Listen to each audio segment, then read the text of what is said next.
One of the things I know that was a concern, and I know that you've had to continually work on is, it is engaging residents though with those related services like support groups, if you, case management, if you do offer therapy or whatever.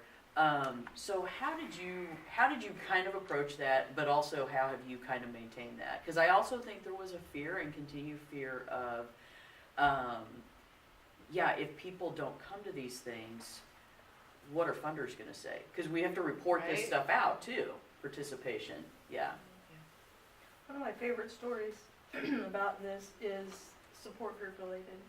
And so when we had the conversation and people said, well, you and I can't make it mandatory and I can't make it punitive if they don't come, that's correct, what should we do? I sat down and I said, okay, I'm gonna lead a support group today, and all I'm gonna do is ask the people what they want.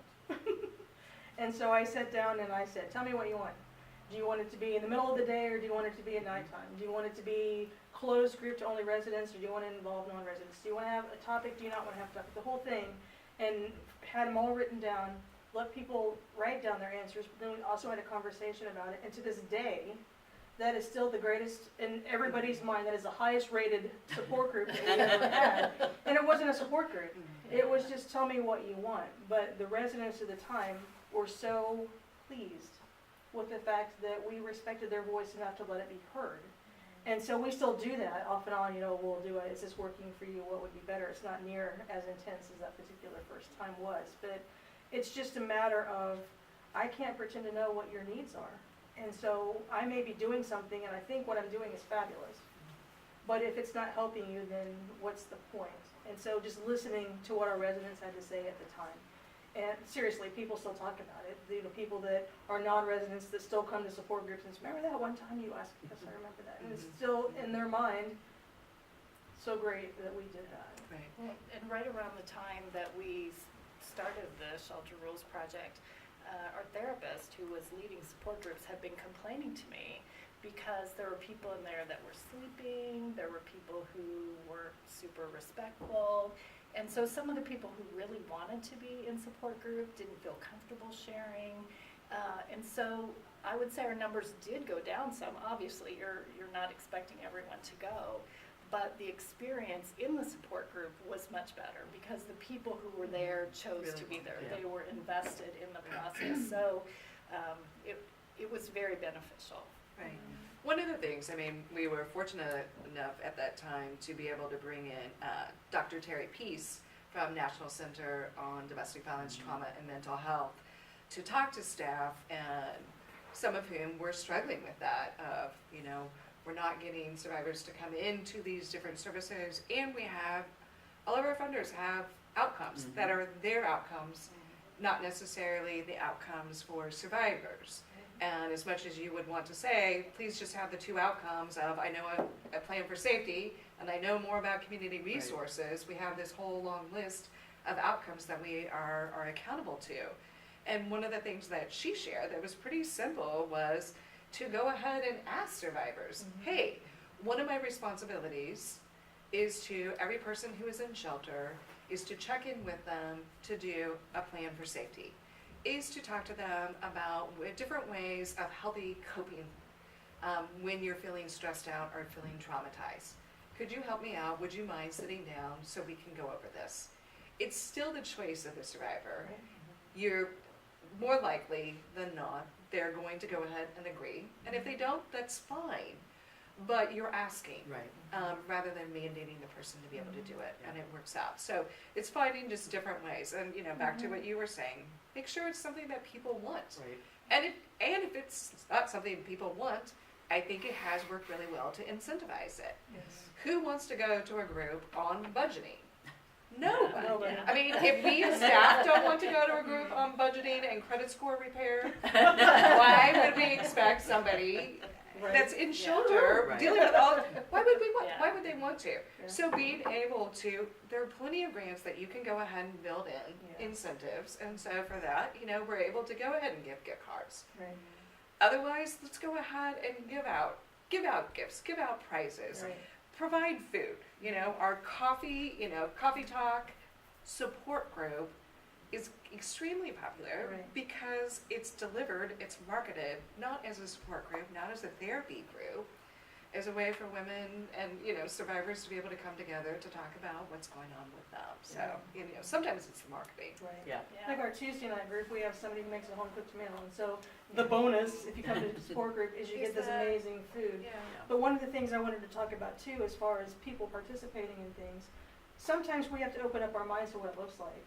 And so, I think of an example that we had in the support group where we had a resident staying in our shelter come in, came to every support group, commonly came in wearing a hoodie, and she would pull the hood up over her head to where you couldn't see her face, and she would curl up in a little ball, and you didn't know if she was awake, asleep, alive, or dead. Like seriously, like she did not respond. And it was really troubling, the facilitator of the support group, and she said, can I just ask her if she can't come to group, because it bothers me. And I said, no, I don't think that you can, but what we can do, and I said, I will help you have the conversation, just let's ask her why she does that. And so we did. We called her in, and I said, hey, do you mind if I ask you a question? And she's like, no. And I said, we've noticed that this is your behavior in support group. Do you enjoy support group? Very much. Well, then let's explore that a little bit more. She loved it. She came to every support group because she was getting something out of it. However, she's the kind of person that likes to process things independently, and she doesn't believe in self-disclosure in a group of people. And so she said, I want to keep coming because I'm learning really good things, and it benefits me to hear other people tell their stories. But what I really need is I need a place where I can talk about my stuff too. And I can't talk about my stuff in that setting. And so I said, well, would you talk to me? Yes. So then after support group, come in the next day and we'll sit and talk about it. And we did. And it was fabulous. But, if the initial response is, if you don't participate, you can't be here, then you're cutting off that service to someone who was really benefiting from it, but from the outward wasn't benefiting at all. So, sometimes, again, having conversations, you have to open your mouth and you have to talk about it. And it ended up being okay. Now, I can't say it would be okay in every scenario, but in that one, absolutely not. The other thing, you have to be willing to talk, and you have to use your advocacy skills, and sometimes it's systems advocacy. Yes. And what we found with the example of therapy was that, there's, you don't come to shelter, you come to shelter for safety. You don't necessarily come to shelter for therapy services. Is it beneficial? Extremely so. And I think that once survivors engage in therapy services, they find the benefits, but it's scary. Mm-hmm. It's a scary thing, and there's all sorts of messages about, it's not the right thing to do. Right. Yeah. We ended up, because our numbers for therapy had gone down, and instead of being like, let's try and go back to mandating it, or trying to change things up, because we knew we were solid in the therapy services that we were offering, we went to the funder. And so we have a responsibility when we are encountering problems and being able to implement this, to go to our funders to explain what we are doing, why we are doing, the basis for it. And our funders were extremely supportive of that, to the extent that we were like, it's intimidating to engage in therapy services right away.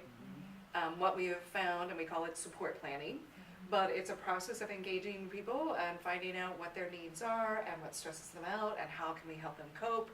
And it's done in a more informal way. And the funder, it was the Jackson County Mental Health Tax Levy. And they are, a funder who has been extremely supportive in allowing programs to be innovative and creative, to engage people in services. And we've actually created now a line item and a unit cost for support planning. It's not therapy, but it's the one thing that we can go ahead and engage people eventually in that therapeutic services, or for some that they don't. But it was the systems advocacy that was important. Yeah. That's great. Yeah, and I think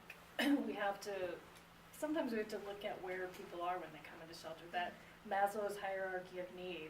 Yeah, They're down here, they need safety, they need a place to live, and so they're not always thinking about some of those higher level things that we would think about in therapy. So I know we found that probably the shelter residents are engaged less in therapy while they're in shelter than they do after they leave. Then they're more in that place and wanting to come back. Yeah. And the other thought I had was that our most well-attended support group is bingo. You know, we just having something Yeah. fun to do, Yeah. and we have a topic, so there's some education Yeah. and some learning Yeah. as a part of that, but it's fun. Or craft group, where we can all sit around and do something and then we talk while we're doing it. So trying to make it less clinical, I think, for Yeah. people helps as well. I think what we call the groups makes a Yeah. huge difference. Mhm. Because you're right, nobody wants to go to budgeting group, No.